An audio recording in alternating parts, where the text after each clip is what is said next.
Hello दोस्तों, क्या हाल चाल। मैं भी प्रोग्राम शर्मा एक बार फिर से आप लोगों का स्वागत करता हूँ इस प्यारे से परिवार देन भाई।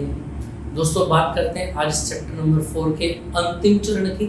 और यहाँ मैं आपको बताऊंगा आज कि धारा मापी की जो धारा सुग्राहिता होगी या धारा मापी की जो वोल्टेज सुग्राहिता होगी उसको आप कैसे कंट्रोल कर सकते हैं, कैसे नियंत्रित कर सकते हैं। चलिए दोस्तों, बिना देरी के स्टार्ट करते हैं आज की बात को। देखिए जरा, सबसे पहला पॉइंट आप लोगों के सामने है कि धारा मापी की धारा सुग्राहिता होती क्या है, ये हमको यहाँ पर बताना। क्लियर है? चलिए देखेंगे जरा इस आगे की अगर मैं बात करूं। देखो, धारा मापी की धारा सुग्राहिता जो होती है वो IS के बराबर होती है।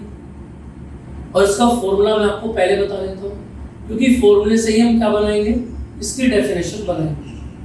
क्लियर बात समझ में आ रही है? क्लियर, यहाँ तक की बात क्लियर है? चलिए जरा अब देखो जरा, मैंने बताया धारा मापी की धारा सुग्राहिता होती है IS और इसका फॉर्मूला होता है φ/I। तो यानी ध्यान रखना, आते हैं कुंडली में प्रवाहित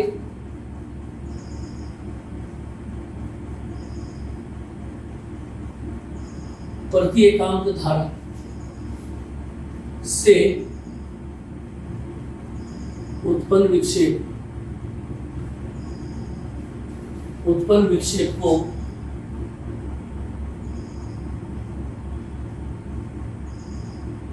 धारा सुग्राहिता कहते हैं।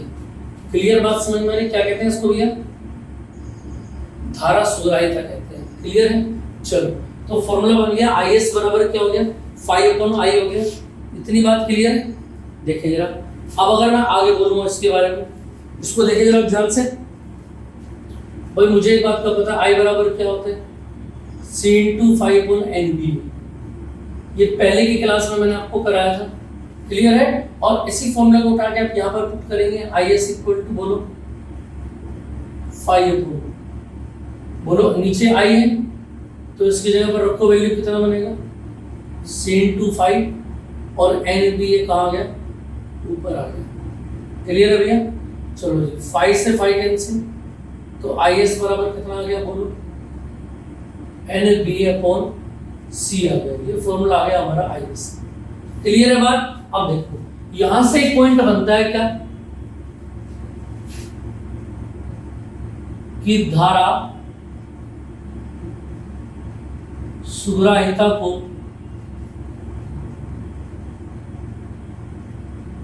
नियंत्रित करना।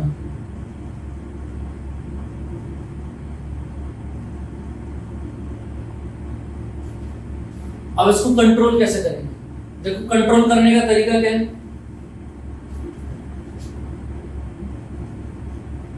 कहने का मतलब ये कि इसमें वृद्धि कैसे कर सकते हैं आप, है ना? तो ध्यान रखेंगे आप,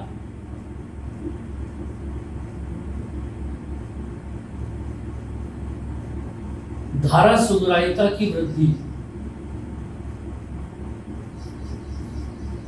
करने के चरण।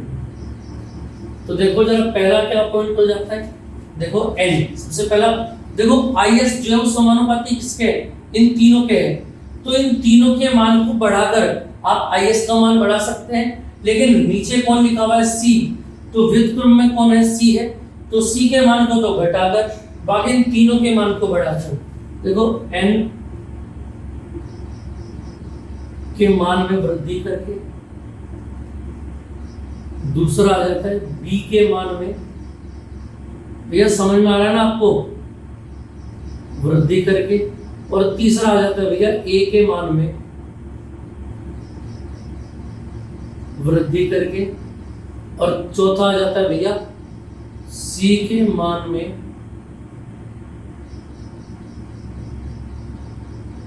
कमी करके। बात समझ में आ रही है?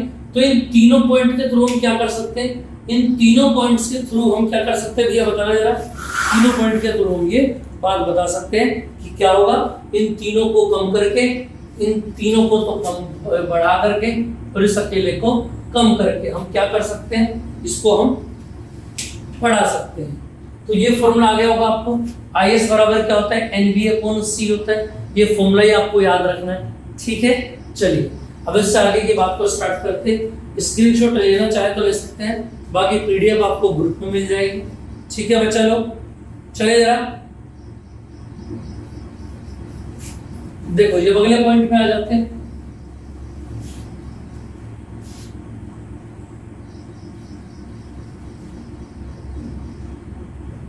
देखो अगला पॉइंट पर जाता है धारा मापी की।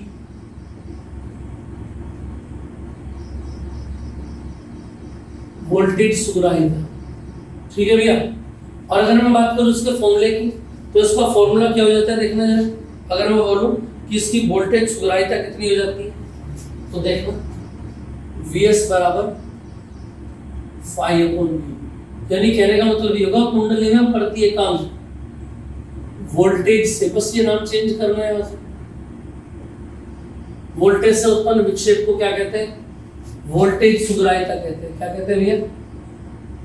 वोल्टेज सुग्राहिता कहते हैं। याद रहेगी बात। चलो जी, अब मुझे बात बताओ जरा कि Vs, देखो V बराबर कितना होता है, बोलो IR होता है। तो Vs बराबर क्या हो जाएगा? phi/V की जगह क्या बनेगा बोलो? IR बनेगा कि नहीं बनेगा? बनेगा भैया। और अगर मैं I की बात करूं तो I का फॉर्मूला क्या था बोलो? C/phi/NB, ये मैंने आपको बता दिया था। अगर मैं Vs के अंदर इसका फॉर्मूला रख दूं, देखना जरा, बोलो phi/I का मान रखो। I का मान कितना है? C/phi, और NB कहाँ चला गया? ऊपर, और आगे कौन है? R।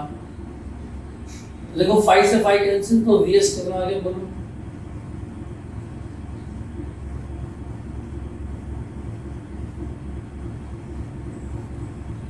क्लियर है?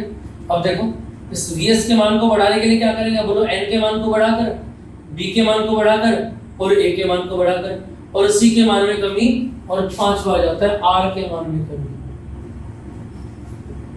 R के मान में कमी, बताओ ठीक है। नीचे कौन कौन है? C और R। तो C और R के मान को क्या करेंगे? घटाकर ही हम इसको सोल्व करेंगे। क्लियर है इतनी बात?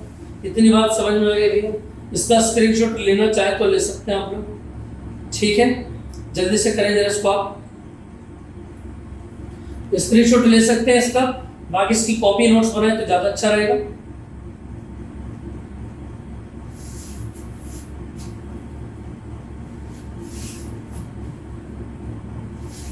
चले भैया,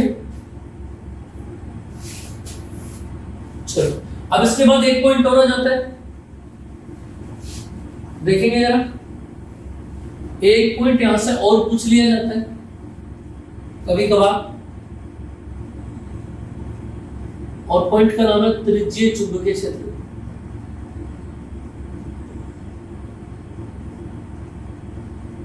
देखो इसको लिखेंगे आप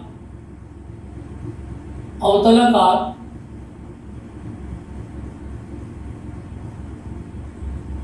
के कारण, यानी कि अगर आकृति कैसी हो? अवतलाकार हो। अवतलाकार चुंबक के कारण उत्पन्न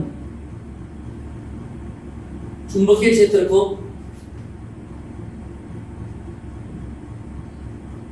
त्रिज्यीय चुंबक कहते हैं। समझ में आई बात? यानी चुंबक जो होगी वो इस तरीके की होगी, अवतलाकार इस तरीके से।